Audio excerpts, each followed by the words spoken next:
La rentrée politique continue et ce mercredi 9 septembre, c'était au tour du député Bernard Depierre, même si ce dernier nous a bien précisé que sa rentrée politique avait commencé dès le 3 août. Plusieurs points ont été évoqués avec le député, notamment son combat pour l'équipement des écoles primaires en tableau blanc interactif informatique, outil pédagogique destiné notamment aux élèves en grande difficulté, l'engagement de Bernard Depierre en faveur des personnes âgées et dépendantes, sa volonté de passer de 1 à 1,8% la participation des futures sociétés de jeux en ligne, notamment jeux de course hippique ou jeux de poker, dans la participation au financement du Centre national pour le développement du sport, qui finance notamment des installations et des activités sportives, les élections régionales dans lesquelles le député n'est pas véritablement engagé, mais pour lesquelles il se tient prêt si, je cite, on avait besoin de lui, rappelant au passage qu'il ne serait pas touché par le cumul des mandats, lui, et enfin la question de la taxe carbone, devant laquelle Depierre reste de marbre, ce qui n'est peut-être pas maladroit politiquement, surtout après cette étude IFOP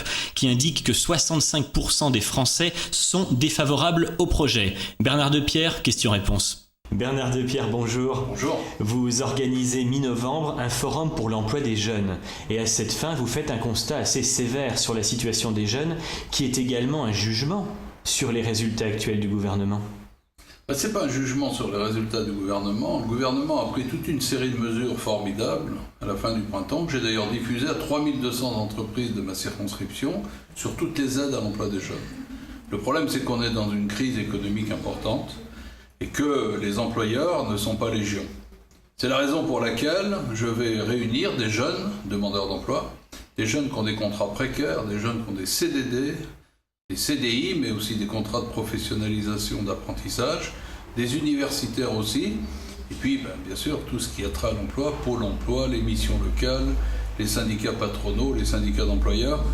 Il faut faire travailler les jeunes. C'est une priorité absolue, c'est une priorité de notre société. Parlons d'une de vos grandes passions, le sport.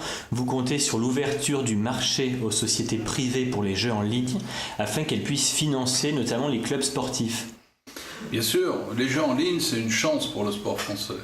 En Angleterre, en Italie, les jeux en ligne existent depuis plusieurs années. Ils apportent à peu près 3 milliards d'euros dans chaque pays au sport.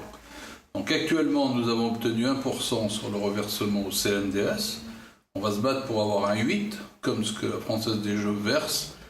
On se bat aussi pour que la communication de ces sociétés de jeux en ligne puisse débuter dès maintenant, avant même que la loi soit votée.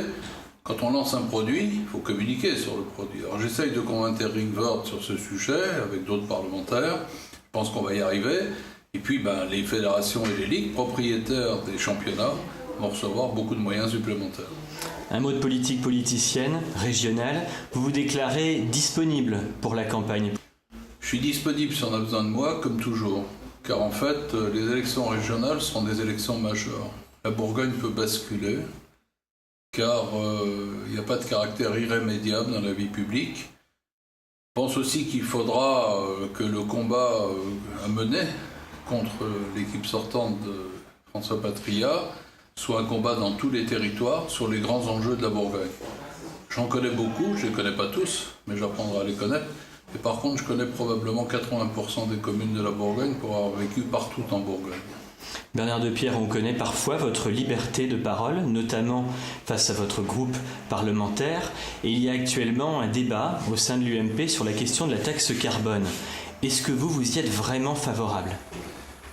Dans l'état actuel du dossier, je ne suis pas favorable à la taxe carbone. D'abord parce que rien n'est défini sur le montant de cette taxe par tonne de CO2. Et puis je pense que ce n'est pas un débat franco-français. Il faut que tous les pays européens, et demain tous les pays du monde, à travers les chefs de gouvernement, les présidents de la République, prennent la même disposition. Parce que l'apport de la France, c'est 1,4% dans le monde de CO2.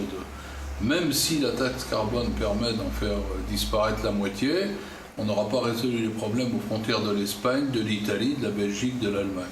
Deuxième élément, je ne sais pas comment on va compenser pour les entreprises ni pour les ménages.